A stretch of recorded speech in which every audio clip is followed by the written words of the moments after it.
Bismillahi walhamdulillahi wassalatu wassalamu ala rasulillahi wa ala alihi wa ashabihi ajma'in. My dear brothers and sisters in Islam, Allah subhanahu wa ta'ala says in the Holy Quran, وَمَنْ يَعْمَلْ سُوءًا أَوْ يَظْلِمْ نَفْسَهُ ثُمَّ يَسْتَغْفِرِ اللَّهَ يَجِدِ اللَّهَ غَفُورًا رَحِيمًا.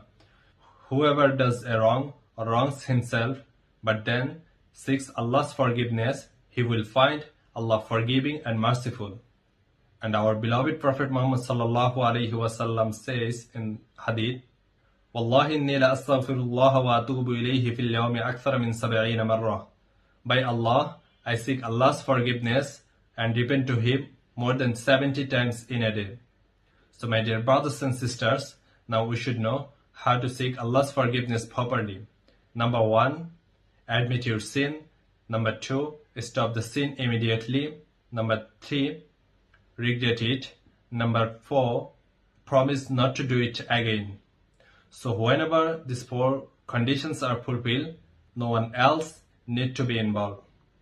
Not an imam or a leader or any other person. Forgiveness directly between you and Allah.